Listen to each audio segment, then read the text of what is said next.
Heureuse d'être avec nous, d'être avec vous durant ces 30 minutes d'actualité. Madame, monsieur, bonsoir. Vous suivrez vers la fin de ce journal une page magazine portant sur la célébration de la journée internationale de l'épargne faite par la Banque centrale du Congo. Encore une fois, bonsoir. Faire défiler les lieux des solutions, c'est l'appel fait par le maire de Paris, Anne Hidalgo, à l'endroit de ses pairs d'autres villes francophones. C'était à l'occasion de la 34e Assemblée générale de l'Association internationale des maires francophones qui se tient ici à Kinshasa. Le reportage est de Willy Kacha, Patricia Amoli et Damien Maoumou. 2 ans après le 14e sommet de la francophonie tenu à Kinshasa, jeudi 6 novembre, les maires francophones ont débuté la 34e Assemblée générale de maires francophones où les questions liées aux villes, développement sont au cœur des débats qui fait la fierté des Kinois et du gouverneur de Kinshasa, André Kimbuta. La conseillère du directeur exécutif de l'ONU-SIDA a pour sa part rappelé aux maires présents à ces assises de Kinshasa la nécessité d'agir vite pour mettre un terme à l'expansion du VIH-Sida dans nos villes et parmi nos populations. Ensuite, la présidente de l'AMF et maire de Paris, Anne Hidalgo, a souligné dans son mot que les villes francophones sont les territoires des solutions. Les villes sont les territoires des solutions. Ce sont les territoires de tous les défis, les territoires parfois de conflits, parfois de difficultés, parce que les populations sont nombreuses, sont jeunes, sont à la recherche d'avenir, d'activités.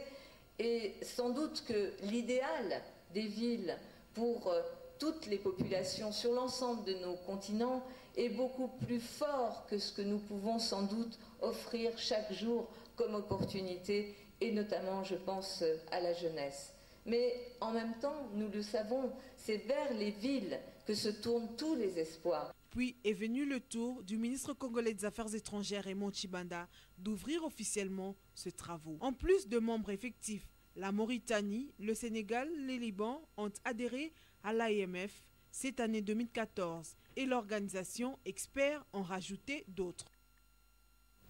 Second titre de l'actualité, le ministre des Affaires étrangères, Raymond Tshibanda, a conféré ce jeudi 6 novembre avec l'envoyé spécial du secrétaire général des Nations Unies dans la région des Grands Lacs, Saïd Djinnit. Les échanges ont tourné autour de la mise en œuvre de l'accord cadre d'Addis Abeba et la déclaration de Nairobi concernant la question de rapatriement des M23. Reportage signé encore une fois par Patricia Moulileka. Saïd Djinnit, envoyé spécial du secrétaire général de l'ONU dans la région de Grands Lacs, a réitéré la disponibilité des Nations Unies à accompagner la mise en œuvre de l'accord cadre et la déclaration de Nairobi concernant la question du rapatriement des anciens éléments du M23. Je suis venu rencontrer Monsieur le ministre des Affaires étrangères et aussi à une réunion sur le processus de rapatriement des anciens M23 qui est prévu pour demain. Chaque fois que la RDC conclut un processus de rapatriement et de désarmement d'un groupe armé, c'est un grand progrès pour la paix et la stabilité dans ce pays. Avec le ministre des Affaires étrangères Raymond Tshibanda, Saïd Djinnit a évoqué également les questions d'exploitation illicite des ressources naturelles abordées à travers la réunion de ministres des Mines. Dans le cadre de l'exploitation licite et profitable, équitable des ressources naturelles, c'est une région riche en ressources naturelles et minières en particulier. La volonté des Nations Unies est de soutenir l'exploitation des ressources naturelles pour les bénéfices des populations. D'autre part, le ministre de l'Intérieur, Richard Mouyej, a accordé ce jeudi 6 novembre une audience à Barbara Benten, représentante de l'UNICEF qui arrive fin mandat en République démocratique du Congo. Leurs entretiens ont tourné autour de la réforme de la police nationale congolaise et des progrès qui ont été réalisés dans ce domaine en ce qui concerne la protection de l'enfant et quelques défis qui restent à relever. Et le reportage est de Ricardo Bakwa.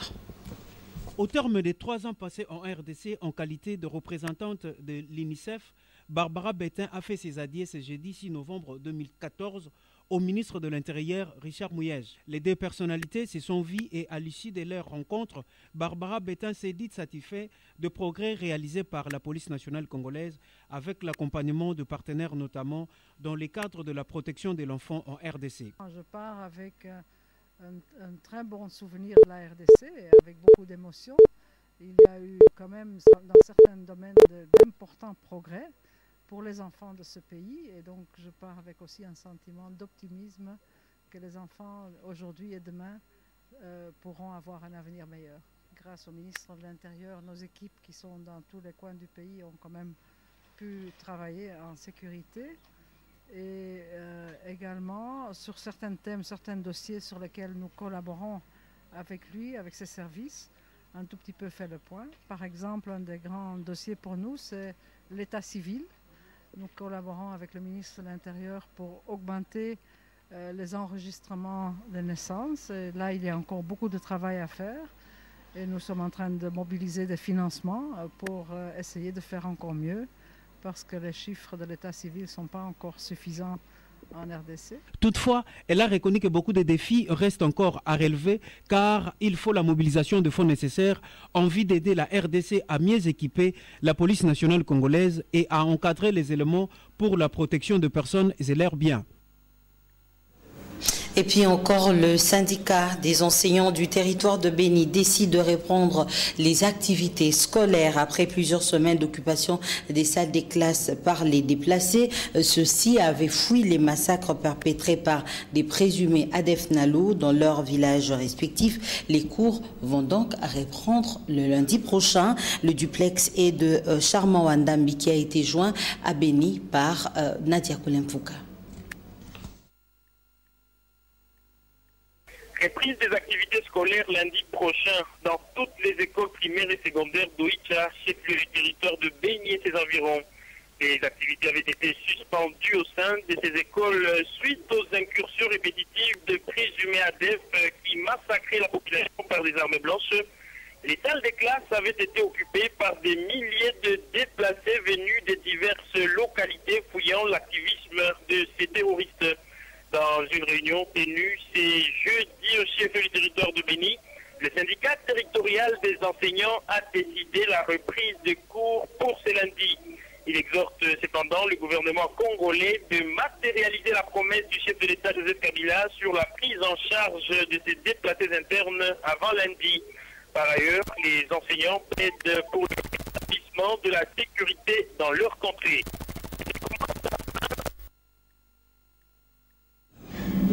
André Alain Tundu-Liongo a-t-il été témoin des événements survenus il y a peu à Ouagadougou, au Burkina Faso? Ce cadre de la majorité présidentielle dit non. Pour ce communicateur du pouvoir au Congo-Kinshasa, son pays a d'autres défis différents de ses frères africains. Le commentaire est signé Eric Izambi. Sous la pression impossible à contenir, Blaise Compaoré, qui a régné 27 ans à la tête du Burkina Faso, a été contraint de déposer et s'en aller. Maintenant, c'est l'armée du général Traoré qui conduit le pays des hommes intègres. Du coup, cette actualité de Ouagadougou retentit partout en Afrique, surtout dans des pays où le chef d'État tend vers la fin de leur mandat. Tundu-Liongo, cadre de la majorité présidentielle au Congo-Kinshasa, a été donné pour ceux qui ont vécu cette réalité interpellatrice, mais le concerné dit non. Je n'ai jamais été au Burkina Faso, envoyé par la majorité présidentielle à la tête d'une forte délégation pour aider le président Compaoré à faire passer le vote sur la révision de la Constitution et après l'aider à quitter la Côte d'Ivoire. C'est un fantasme. À la question de savoir s'il y a similitude entre Kinshasa et Ouagadougou, Tundu-Liongo s'aligne en faux. Je prendrai la conclusion où je vais paraphraser Jean-Baptiste Placard. Le Congo, c'est le Congo. Le Burkina Faso, c'est le Burkina Faso. Le Congo écrit son histoire avec ses acteurs et l'interférence des événements.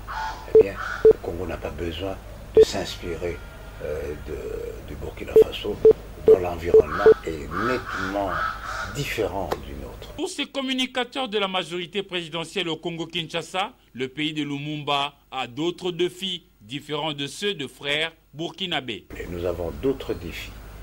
Les défis de la sécurité à l'Est, le défi de l'émergence, le défi des 5 chantiers.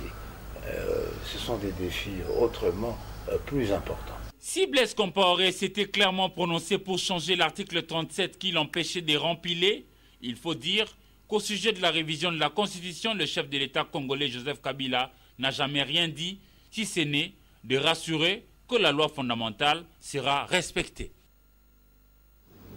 Apprécier les résultats des projets de coopération belgo-congolaise et suggérer des actions innovantes, c'est l'objectif de la réunion spéciale du comité des partenaires belges et congolais tenue ce jeudi 6 novembre 2014 au ministère des Affaires étrangères.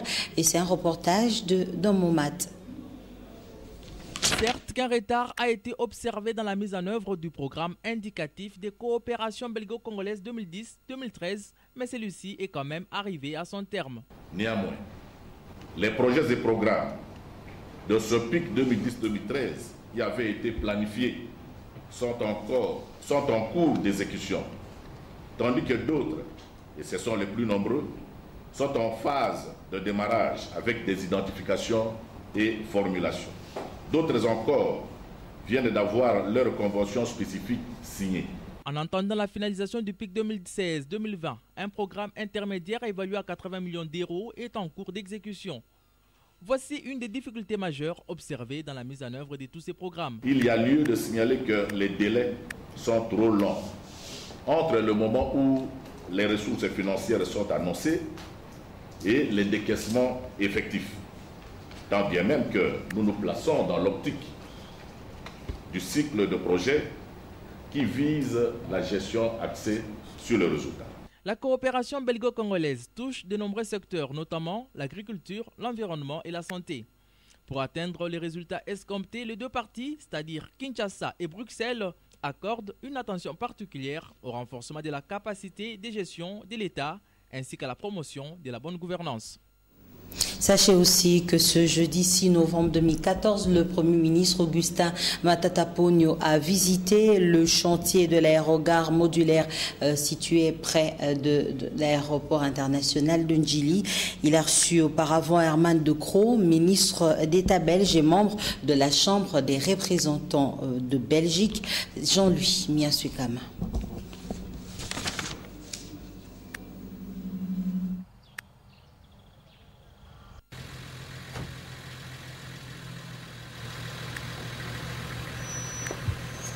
C'est une personne qui n'est plus à présenter dans les milieux politiques congolais. Herman De Croo, ministre d'État belge et membre de la Chambre des représentants, a évoqué plusieurs questions avec le Premier ministre, surtout liées au développement. Ce que je voudrais que toutes ces forces collaborent à améliorer quoi? Le standing de vie des petites gens, le futur de cette jeunesse en études, en emploi, et si on peut aider à cela, et si le pays peut se mobiliser comme il veut le faire à cela, il faut le faire par les gouvernements, par les responsables. Il faut parfois essayer d'éviter de continuer à tourner en rond autour de certains problèmes qui devraient se résoudre au mieux de leurs possibilités. J'ai dit tout cela à M. le Premier ministre et je crois qu'il m'a écouté avec attention. Je crois que l'ensemble du pays des vrais responsables fait un effort dont je serai un peu le témoin, je l'espère, et de pouvoir rapporter à ceux qui, chez nous, donnent de l'argent. Nous venons de signer pour 51 millions d'euros de contribution à le développement au Congo.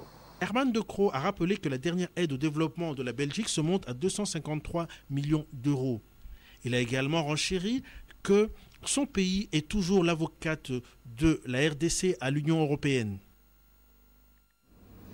Et puis la remise sur le flot du bateau ITB Colonel Kokolo n'est plus que question de quelques jours. Assurance donnée par l'ADG de la SCTP Tito Oumba qui a fait visiter au Premier ministre Augustin Matata Ponyo cet ouvrage ce jeudi 6 novembre 2014 estime que les travaux sont presque au niveau de finissage. Solange Kwale Pembele et Ange Kassa nous en parlent.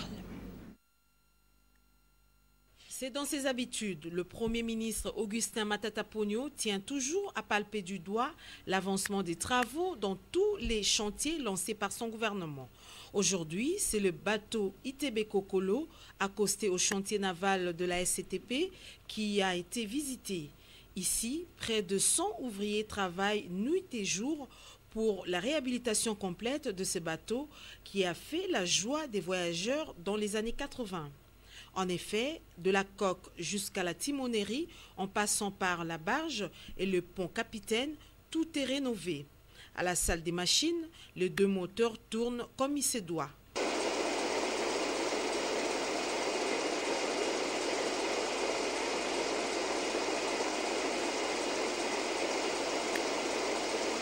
Preuve d'une remise à flot incessante. Communiqué au départ la date du 15.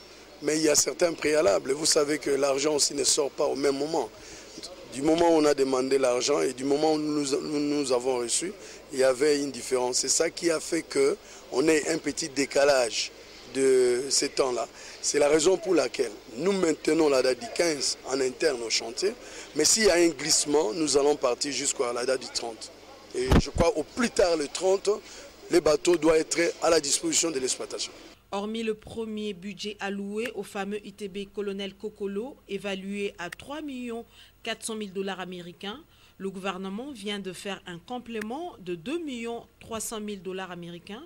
Question de faire refléter à cet ouvrage la vraie image de la révolution de la modernité. Et en santé, l'Organisation mondiale de la santé OMS a élu ce mercredi la nouvelle directrice pour l'Afrique, le médecin botswanais Matshidiso Rebeka Moeti. Cette nomination intervient à la suite de la critique en ce qui concerne la gestion de l'épidémie d'Ebola en Afrique de l'Ouest. Nadia Koulinfouka pour plus de détails. Réunis à Cotonou au Bénin, 46 pays africains membres de l'Organisation mondiale de la santé OMS ont jeté leur dévolu sur le médecin botswanais Matshidiso Rebeka Moeti pour piloter à la destinée de cette structure en Afrique. En effet, l'OMS, à la suite de la propagation de la maladie à virus Ebola et ses ravages en Afrique ainsi qu'au monde, a été largement critiquée.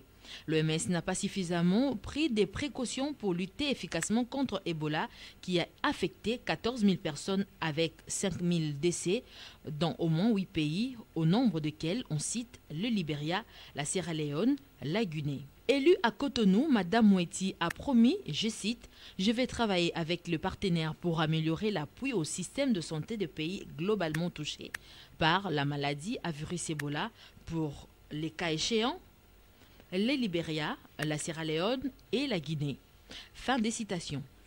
Ebola a aligné à ces jours plusieurs victimes et la maladie par l'OMS devrait quand même susciter un élan de solidarité significatif pour aider les partenaires, pour aider les patients à l'échelle mondiale. Il faut dire que Mme Moeti, médecin botswanais, a remplacé l'Angolais Louis Gomez Sambo qui est venu servir dans l'OMS à ses postes en 2005. En sport, le Daring Club Motema Pembe de Kinshasa et la jeunesse sportive de Kikwit se sont neutralisés sur le score de 28-28 ce jeudi 6 novembre au terrain stade Tata Raphaël. C'était en match de la dernière journée de la phase de ce groupe de la 31e Coupe du Congo de handball. Patrick Borel Mukendi et Ndaye Lambwichi. 28-28, c'est le résultat qui a sanctionné la fin de la rencontre de la dernière journée de la phase des poules de la 31e Coupe du Congo de handball qui a mis aux prises le vert et blanc du Daring Club Motema Pembe de Kinshasa à la jeunesse sportive de Kikwit du Bandundu. Les Kikitoises qui ont réussi à faire tomber Mazembe avec Club pouvaient rééditer l'exploit face aux Immaculés qui ont joué aux hérissons et aux lièvres pour contrecarrer l'équipe du Bandundu. Les handballeuses de deux formations se sont montrées promptes dans les duels pour récupérer les ballons et permettre ensuite de relancer une contre-attaque. Dirigeants et athlètes de la jeunesse sportive des Kikwit ont eu des mots justes à adresser au gouverneur de la province du Bandundu à 2 jours de demi-finale contre les Quinoises du JSK. Malgré ça, c'est la deuxième année, il y a l'équipe de Kikwiti, la Coupe du Congo. Maintenant, on se fait là, comme la demi-finale. Le gouverneur Nabiso Jacques Amisendu et l'équipe à province. Le gouverneur à soutenir. La vision du numéro 1 du Bandundu, Jean Kamisendou, est aussi de hisser le niveau du sport dans cette province pour s'offrir une place de choix au niveau national, même si l'arbitrage est entaché de quelques irrégularités. 30 enseignants venus de quelques établissements scolaires sont à l'école du savoir. Cette session de formation sur les kits athlétiques a démarré ce jeudi et ira jusqu'au samedi 8 novembre 2014 à l'Institut technique industriel de la Gombe. Suivez les moments chauds de cette cérémonie dans ce reportage de Ndaïla Mbochi, Patrick Borel-Moukendi et Rigo Moulopo. Ouvert les travaux de la session de kits athlétiques. Le cours de la formation sur le kit athlétique à l'école a été donné par le vice-ministre de l'enseignement primaire, secondaire et professionnel, Magui Rwakabouba. En effet, ces stages consistent à renforcer la capacité des enseignants de Kinshasa, surtout à leur filer la stratégie pour donner les goûts aux enfants de 6 à 16 ans en vue de la pratique de cette discipline mère qu'est l'athlétisme. Dans ces Jeux, la francophonie s'en est mêlée. La Fédération d'athlétisme s'est dit satisfait de l'organisation de cet événement en RDC. Au niveau des pays de la francophonie, la RDC occupe une bonne place. Elle occupe une bonne place au niveau de l'athlétisme parce qu'elle a fourni au continent africain et à l'ensemble même des pays membres de la francophonie des champions de renom. À l'ouverture de ces stages, les enseignants ont été initiés en génération Y. Et ça fait une joie immense parce que nous avons été élus sur base d'un plan d'action. Dans ces plans, il était prévu une formation et pour les athlètes et pour les formateurs. Phase sensitive, kit athlétique à l'école et à la présentation des épreuves du cas. Place à présent à la revue de presse dans une sélection et un commentaire signé Eric Izami.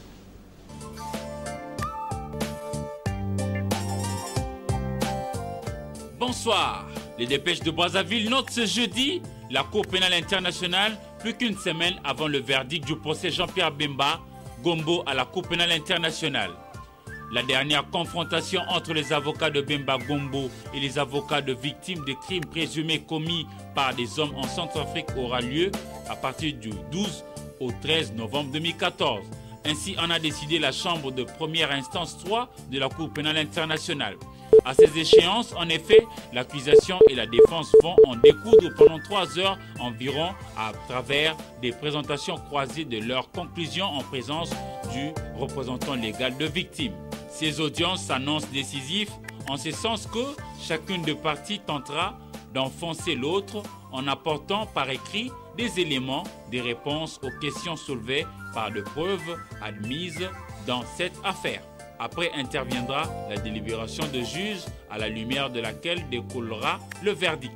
La référence plus, quant à elle, note à sa une, 1 an après le M23, quel bilan en RDC?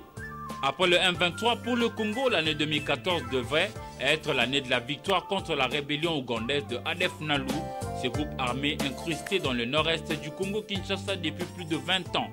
Mais, près de 9 mois après le début d'une offensive armée sans précédent, très coûteuse en vie humaine pour les FARDC, le mouvement n'est pas vaincu.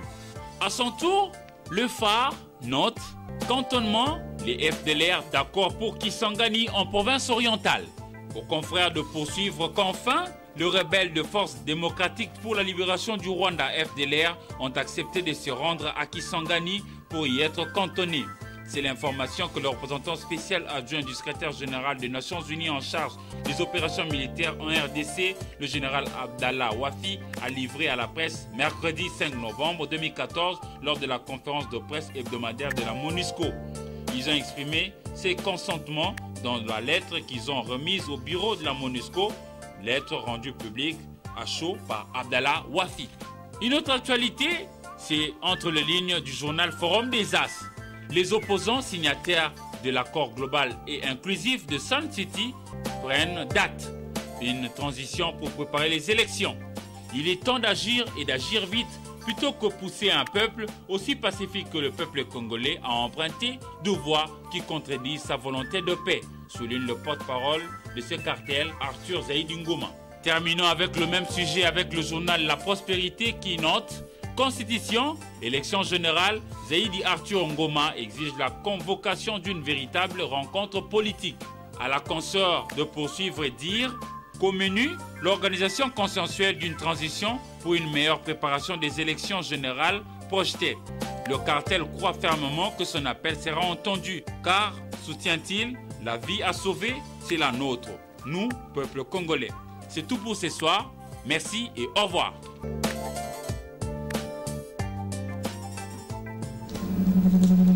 Patricia Moulileka vous propose à présent cette page magazine sur la célébration de la Journée internationale de l'épargne animée par le gouverneur de la Banque centrale du Congo, Deogracias Mutombo. Suivez.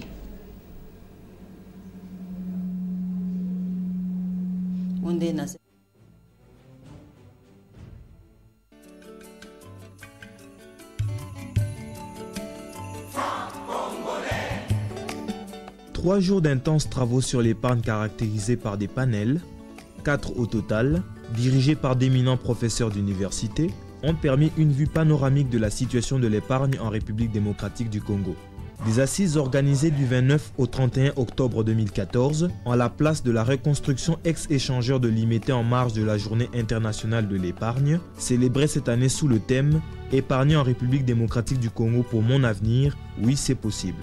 Il s'agissait donc pour la République démocratique du Congo de la 4e édition d'envergure nationale, dédiée à la sensibilisation à l'épargne, qui s'est déroulée dans 8 provinces du pays en attendant de couvrir à terme toutes les provinces. Ces assises initiées par la Banque centrale du Congo avec l'accompagnement d'autres partenaires au développement préfigurent un grand projet d'éducation financière de la population sur le rôle, l'importance et les bienfaits de l'épargne, ainsi que sur les services offerts par les institutions financières installées au pays, a martelé le gouverneur Deogracias Mutombo Monaniembo. L'introduction heureuse du panel, animé par d'éminents professeurs d'université dans les activités de la Journée internationale de l'épargne édition 2014, a bien favorisé des échanges qui ont abouti à plusieurs recommandations, dont les plus importantes peuvent se résumer comme suite. Premièrement, au gouvernement, maintenir un environnement politique apaisé, un cadre macroéconomique stable, s'engager sans réserve dans l'élaboration de la stratégie nationale d'inclusion financière qui intègre la politique d'éducation financière, mettre en place une fiscalité incitative, revoir la parafiscalité qui entrave le développement harmonieux du petit commerce, développer les infrastructures susceptibles de favoriser l'implantation des institutions financières à l'intérieur du pays, surtout dans les territoires à accès difficile, comme on dit. Et enfin, améliorer le climat des affaires dans sa globalité. À la Banque centrale du Congo, les recommandations sont maintenir la stabilité macroéconomique, contribuer à l'élaboration rapide de la stratégie nationale d'inclusion financière, renforcer la supervision du système financier de manière à assurer la consolidation des institutions financières, développer une réglementation incitative à l'épargne et s'impliquer dans la réduction du coût des services financiers et la protection efficace des épargnants. Aux institutions financières, déployer davantage les activités dans l'arrière-pays en vue de s'approcher de la clientèle, revoir à la baisse le coût des services financiers, développer les produits adaptés aux besoins réels des populations, systématiser l'éducation financière de la clientèle. Et enfin, à la population, gérer de façon responsable les revenus afin de dégager l'épargne. Inculquer la culture de l'épargne aux jeunes enfants, choisir judicieusement le lieu de dépôt de l'épargne. Que compte faire la Banque centrale du Congo pour renforcer davantage la confiance du public dans les systèmes financiers et garantir une mobilisation accrue de l'épargne? L'Institut d'émission s'est engagé dans un vaste programme destiné à renforcer les secteurs financiers par la mise en œuvre de plusieurs réformes spécifiques, parmi lesquelles je citerai 1.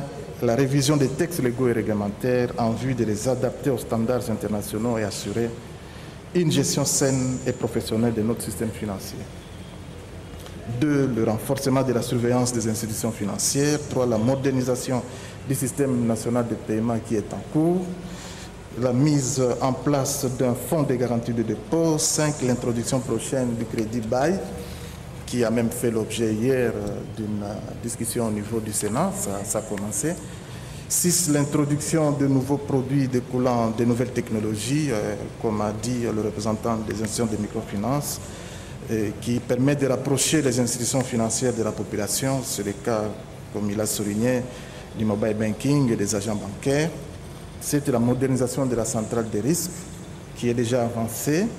Et enfin, 8. L'élaboration d'une stratégie nationale d'inclusion financière, dont l'éducation financière est un pilier important, et ce, en vue de faciliter l'accès aux services financiers de base à la majorité de ceux qui en sont encore exclus. Entendez par là la micro-épargne, le microcrédit, etc. Voilà, c'est donc par ici que nous mettons un terme à ce journal qui a connu la participation de Anne-Marie Ossitz comme chef d'édition. Prenez rendez-vous avec les informations demain à partir de 7h. Vous retrouverez Nadia Koulinfouka et à 19h, ce sera Alakiuka pour l'actualité en lingala. À 16h, ce sera Sylvain Kapomo Sengele qui va vous informer. Entre-temps, portez-vous bien et paix dans vos murs. Bonsoir.